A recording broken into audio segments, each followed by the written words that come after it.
20. On doit avoir pleine conscience et cultiver un cœur pur, tenir bien droit son corps et son cœur, éradiquer le désir et éliminer l'inquiétude, garder un cœur compatissant et diligenter une pratique focalisée.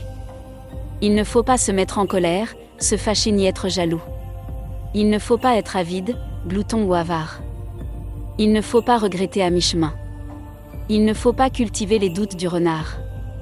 Il faut pratiquer la piété filiale, avec une sincérité suprême, avec loyauté et crédibilité. Il faut croire que les paroles des sutras ont un sens profond. Il faut croire qu'on obtient du bonheur quand on fait le bien. On doit avoir pleine conscience et cultiver un cœur pur, tenir bien droit son corps et son cœur, éradiquer le désir et éliminer l'inquiétude, garder un cœur compatissant et diligenter une pratique focalisée. Ces mots sont très importants pour notre culture personnelle, notre santé, notre longévité, notre bonheur et notre joie. Si l'on vit longtemps, en bonne santé et avec l'air jeune, c'est du vrai bonheur. Comment y arriver ? En ayant pleine conscience et en cultivant un cœur pur. Le Bouddha dit que la transformation de la récompense principale entraîne celle de la récompense dépendante. La récompense principale, c'est le cœur et la pensée, mais la pensée ne vient pas du vrai cœur mais d'un cœur illusoire. Le vrai cœur ne crée pas, ne détruit pas, il est pur et n'agit pas. Toutes les situations manifestées sous l'affectation du cœur seul sont, elles aussi, sans création, sans destruction, elles s'appellent le Dharmadhatu unique et vrai. Si l'on ne trouve pas sa propre nature, le vrai cœur devient un cœur avec création et destruction. Aujourd'hui nous avons encore des illusions et des pensées, une pensée se crée, une autre disparaît, cette naissance et cette disparition s'appellent la connaissance discriminante qui transforme le Dharmadhatu unique. Et vrai en dit Dharmadhatus. Comment cette transformation se fait-elle ? Uniquement par la connaissance discriminante, c'est-à-dire que tous les dharmas sont générés par le cœur. La pensée est la connaissance discriminante, le vrai cœur ne produit pas de pensée, donc les 10 dharmadhatus sont générés par le cœur. En d'autres termes, la pensée du cœur, la connaissance discriminante, a pour fonction de transformer et de générer les environnements richement ornementés, récompenses dépendantes, NDT, et les beaux êtres, récompense principale, NDT, des 10 dharmadhatus qui sont sous transformation et création. Si l'on veut être en bonne santé et paraître plus jeune, on peut se transformer si on comprend le principe et la méthode. Si l'on ne les comprend pas, on est mu par des émotions et des éléments extérieurs et on n'est plus maître de soi-même, cela crée de la souffrance. Mais, quelle mentalité faut-il garder ? Une pleine conscience et un cœur pur. Plus le cœur est pur, plus le cœur est sain, plus le cœur est sain, plus le corps est sain. Quand le corps et le cœur sont purs, comment peut-on ne pas être sain ? Le physique est transformé par le cœur, c'est le cœur qui est le maître. Le critère d'invocation du nom du Bouddha est un cœur imperturbable. Nous fixons à chaque instant le cœur sur le nom du Bouddha Amitabha, nous prenons refuge auprès du Bouddha Amitabha, nous détournons notre attention des 10 000 affaires, des 10 000 dharmas vers le Bouddha Amitabha, de qui nous dépendons en pleine conscience. Si nous tournons vraiment notre attention sur le nom du Bouddha, toutes les contaminations nous quittent, et nous obtenons la pureté. Il est donc très important d'avoir la pleine conscience et de cultiver un cœur pur. Tenir bien droit son corps et son cœur, éradiquer le désir et éliminer l'inquiétude, avoir la pleine conscience et cultiver un cœur pur, c'est tenir bien droit son cœur. Si, dans chaque attitude, chaque geste, chaque parole, chaque sourire, nous n'agissons pas contre les enseignements des Bouddhas et des Bodhisattvas, nous tenons droit notre corps. Tenir bien droit son corps et son cœur, c'est accomplir le maintien digne et grave. Le maintien digne et grave, c'est le respect, c'est-à-dire le rite. Quand le rite est accompli, nous montrons notre respect au Bouddha et au Dharma. Quand le corps et le cœur ne se tiennent pas droit, cela crée de gros obstacles. L'un est le désir, l'autre est l'inquiétude. Il faut absolument éradiquer ces obstacles pour que le corps et le cœur se tiennent droit. Pour le corps, l'obstacle est le désir, qui incite le corps à des conduites incorrectes et le cœur à s'inquiéter. Si nous voulons vraiment arriver à faire en sorte que le corps et le cœur se tiennent droit, il faut absolument éradiquer le désir et éliminer l'inquiétude. Éradiquer non seulement des désirs de prestige et de richesse, les 5 désirs et les 6 poussières, mais aussi le désir d'apporter d'abondants bénéfices aux êtres animés et le désir d'aider les autres. Le Sutra du Diamant a bien dit que le Bouddha aida et sauva d'innombrables êtres, mais en réalité aucun être n'a été aidé ni sauvé. Pourquoi le Bouddha a-t-il dit n'avoir aidé ni sauvé aucun être ? Parce que le Bouddha agit en laissant la nature suivre son cours. Si l'occasion se présente, il agit de tout son cœur et de toute sa force. Ensuite, il ne se considère pas comme méritant. Si les conditions ne sont pas réunies, il ne force pas. Garder un cœur compatissant et diligenter une pratique focalisée. Pour soi-même, le cœur doit être purifié. Envers les êtres, il doit être compatissant. La diligence focalisée, c'est ne pas reculer et toujours avancer. La diligence focalisée est pure et limpide, on se diligente courageusement et fortement vers un seul objectif et dans une seule direction. La vraie pratique est d'avoir de la compassion envers tout, parce que quand on pratique le bouddhisme, on est un bon exemple pour tous les êtres. Après avoir réalisé son accomplissement, on aidera forcément tous les êtres. Il ne faut pas se mettre en colère, se fâcher ou être jaloux. La colère est un gros obstacle, comme on dit, si dans une pensée la colère s'élève, 1 million d'obstacles se lèvent. Pourquoi ta colère s'élève-t-elle ? Parce que l'on prend toutes les affaires et tous les objets pour vrai. Le Bouddha nous dit, toutes les apparences sont illusoires, tous les samskrita dharmas sont comme un rêve, une illusion, une bulle ou une ombre, rien n'est vrai. Les relations entre les êtres humains et les 10 000 êtres sont tous la cause, les conditions, les faits et les récompenses. Il y a de bonnes et de mauvaises conditions. Lorsque de mauvaises conditions se manifestent, il faut comprendre que ce sont de mauvaises causes du passé. Si les gens sont mécontents de moi ou s'opposent à moi, il faut éliminer des dettes du passé d'un simple sourire. Si on se met encore en colère, on accumule dettes sur des dettes du passé, non seulement elles ne sont pas effacées, mais il y aura, au contraire, des soucis plus importants. Comme un proverbe dit, si quelqu'un tue autrui, ce criminel mourra pour rembourser la vie qu'il a prise. Si on doit de l'argent, il faut rembourser de l'argent, mais si les ennemis prennent leur revanche tour à tour, il n'y aura jamais de fin. Une personne vraiment éveillée a le cœur bien calme, bien insipide. Quand de bonnes conditions se manifestent, elle n'est pas joyeuse, quand de mauvaises conditions arrivent, elle n'est pas en colère. Elle garde toujours son cœur pur et illuminé. Quand le cœur est pur, on voit clairement les causes et les effets des choses et la colère ne s'élève pas. Une personne est jalouse parce qu'elle ne supporte pas de voir les autres faire bien les choses. Si quelqu'un a des points forts, c'est la bonne récompense qu'il reçoit grâce aux bonnes causes qu'il a pratiquées, à quoi bon les jalouser ? Si nous voulons obtenir de bonnes récompenses, il suffit de planter de bonnes causes. Donc, il faut savoir se réjouir des mérites d'autrui, aider les gens à accomplir de bonnes choses mais ne pas les aider à faire de mauvaises choses. Il ne faut pas être avide, glouton ou avare. Être avide et glouton, au sens étroit, c'est manger seulement ses nourritures préférées, au sens large, c'est ressentir de la jouissance matérielle. Être avare, c'est refuser de donner ce que l'on possède.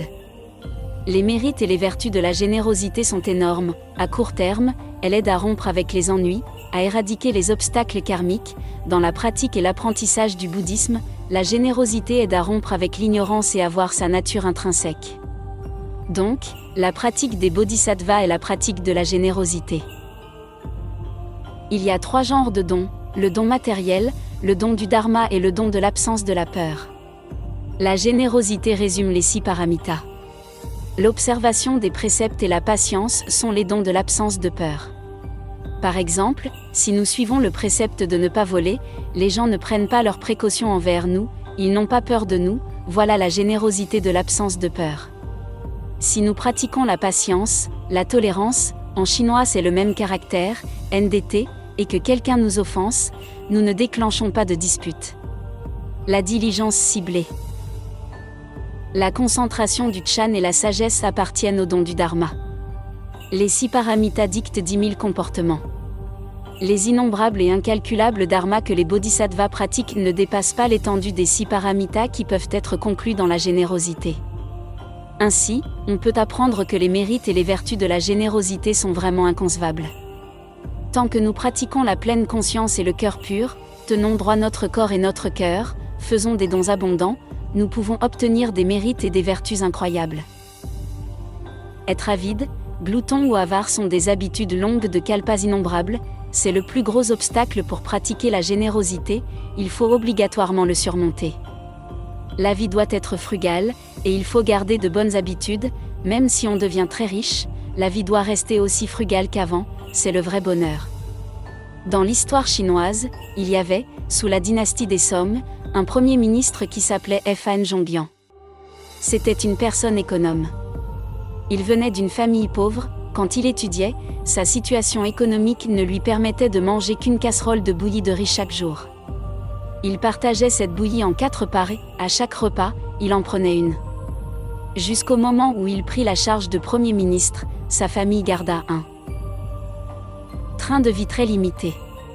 Ses revenus étaient élevés, il les dépensait entièrement pour des œuvres charitables, pour aider les démunis. Quand il était Premier ministre, il faisait vivre plus de 300 ménages avec ses revenus, sa propre vie était donc très frugale. Le grand maître Yang l'admirait beaucoup, il considérait qu'à part Confucius, Fan Zhongyan était la personne la plus respectable et méritant d'être un modèle. De nos jours, il y a beaucoup de personnes âgées qui font des réserves pour payer leurs frais médicaux. Mais le Bouddha dit que tous les dharmas sont générés par le cœur. Si on pense tous les jours à la vieillesse, à la maladie, comment ne pas être vieux ? Comment être exempt de maladie ? Si l'on change de point de vue, on donne l'argent prévu pour les frais médicaux aux malades démunis, on n'est plus malade. Pourquoi ? Parce qu'il n'y a pas de frais médicaux. Quand on apprend le bouddhisme, il faut apprendre cette sagesse. Je ne tombe pas malade parce que je sais bien la cause, les conditions, les faits et la récompense, j'ai donc donné tout l'argent des frais médicaux, quelle liberté ! Il ne faut absolument pas être avare. Aider les autres, c'est s'aider soi-même. Si chaque jour, on pense qu'on est malade, on se détruit effectivement soi-même. Il ne faut pas regretter à mi-chemin. Si nous faisons des choses du bien mais les regrettons à mi-chemin, nos efforts étaient vains.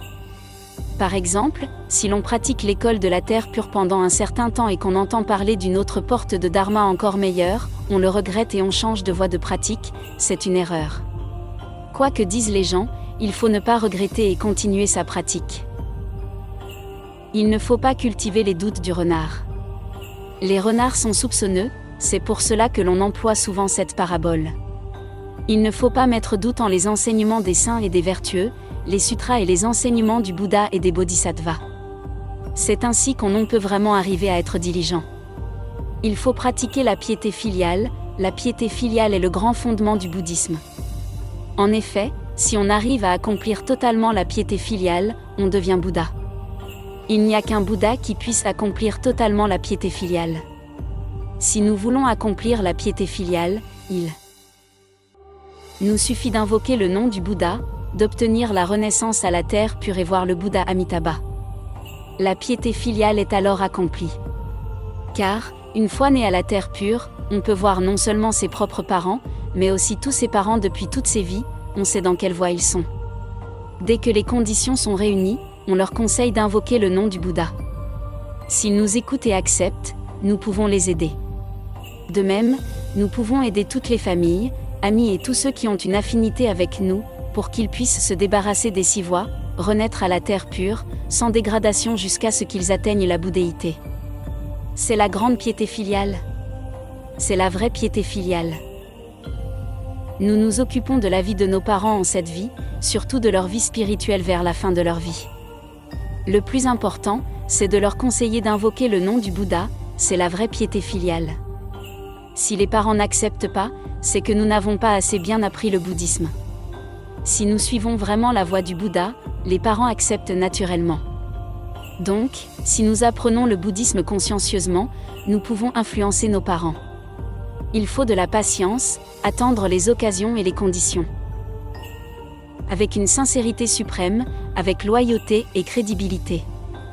Une sincérité suprême veut dire être absolument et complètement sincère.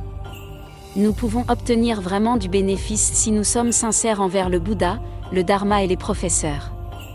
La loyauté et la crédibilité sont les attitudes envers les êtres. Dans la vie courante, on traite des affaires quotidiennes et des relations humaines en respectant le principe de la loyauté et de la crédibilité.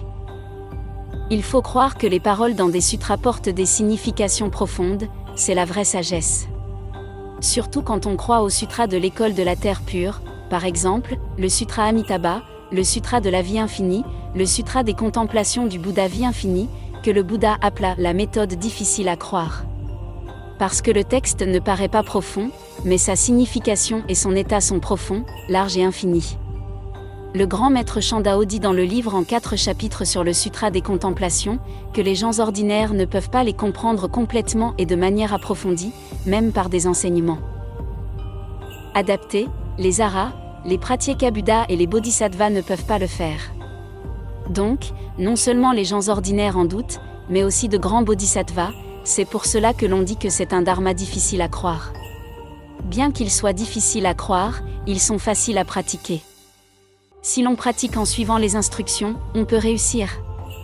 Nous devons croire que c'est l'état de la réalisation de l'accomplissement du Bouddha, ce n'est pas l'état des bodhisattvas, c'est là la difficulté. Il faut croire qu'on obtient du bonheur quand on fait le bien. La première phrase parle du dharma bouddhiste, la deuxième parle des dharmas de ce monde. C'est pour nous enseigner qu'on doit absolument croire à la causalité. Un cœur tourné vers le bien fait obtenir du bonheur, de mauvaises pensées font obtenir du malheur. Le bien et le mal sont les causes, le bonheur et le malheur sont les effets. 21. Il faut comprendre que tous les dharmas sont comme un rêve, une illusion ou un écho. On peut entendre l'écho dans une vallée si nous crions. Cette phrase a le même sens que la phrase du Sutra du Diamant, tous les samskrita dharmas sont comme un rêve, une illusion, une bulle ou une ombre. Elles indiquent, toutes les deux, la vérité des 10 000 dharmas dans les univers. Les dharmas et les apparences existent mais pas véritablement ni éternellement, ils se transforment à chaque ksana, un ksana égale à 0,018 secondes, NDT, c'est pour cela qu'on parle des impermanences. Nous pouvons profiter de tous les dharmas mais sans jamais nous y attacher, l'attachement entraîne la souffrance, tous les ennuis, tous les karmas du mal, tous les effets et toute récompense sont générés par l'attachement. Tous les dharmas incluent notre corps, lui aussi est impermanent, il ne faut donc pas non plus s'attacher au corps et le laisser s'adapter aux conditions. Si nous sommes malades, on le soigne avec le cœur purifié pour recouvrer la santé. Le corps est transformé à la suite du cœur. Quand le cœur est purifié, les organes ont un fonctionnement naturellement normal, quand tout est normal, il n'y a plus de maladie. C'est l'apprentissage au bodhisattva d'acquérir la véritable sagesse, de s'éveiller de manière pénétrante, de comprendre vraiment qu'aucun dharma n'est vrai. Si nous nous éveillons complètement et nous avons une compréhension complète, nous sommes imperturbables dans tous les dharmas. Et quand nous sommes imperturbables, nous entrons dans la concentration, une concentration du Chan, profonde dans tous les dharmas. Quand notre cœur est imperturbable, nous restons véritablement clairs dans tous les dharmas. La compréhension claire et la sagesse, sans discrimination, sans attachement. Quand on les considère avec égalité, la concentration et la sagesse sont accomplies. Nous devons commencer la pratique de la concentration et celle de la sagesse ainsi, c'est réel. Le Sutra du Diamant dit, tous les samskrita dharmas sont comme un rêve, une illusion, une bulle ou une ombre, comme une goutte de rosée et un éclair, il faut contempler ainsi. Les gouttes de rosée du matin et les éclairs durent très peu de temps. Il faut contempler ainsi veut dire qu'une telle contemplation est juste, c'est la vraie réalité. Dans tous les dharmas, il n'y a ni gain ni perte, ni vrai ni faux, ni bien ni mal, ni raison ni tort, ni avantage ni désavantage, le cœur est ainsi complètement purifié. Le Bouddha parle de vrai et faux, raison et tort, vertu et vice, avantage et désavantage, à qui s'adresse-t-il ? Il parle aux êtres ordinaires, aux personnes qui n'arrivent pas à une contemplation profonde. Quand on n'y arrive pas, c'est qu'on a encore de l'attachement, tant qu'un instant de pensée contient de la discrimination, de l'attachement, tous les dharmas contiennent vrai et faux. Raison et tort, vice et vertu. Le Bouddha est obligé de prononcer des dharmas adaptés à ces personnes, pour leur enseigner comment rompre avec le mal et pratiquer le bien. Nous devons comprendre que tout ce que le Bouddha dit est relatif, et cette relativité est là pour nous aider à ne pas tomber dans les 3 voies du mal. D'abord, il nous fait monter dans les 3 voies du bien, éviter de tomber dans les 3 voies du mal, mais ce n'est pas le véritable but des enseignements du Bouddha. Son vrai but est d'aider les êtres à dépasser les 3 domaines et atteindre la bouddhéité en une vie. Mais comme les êtres ne peuvent pas l'accepter, il donne des enseignements adaptés. Le véritable dharma n'a pas de dharma à prononcer. Ainsi ce que le Bouddha Amitabha explique au bodhisattva est le véritable dharma, pas des enseignements adaptés.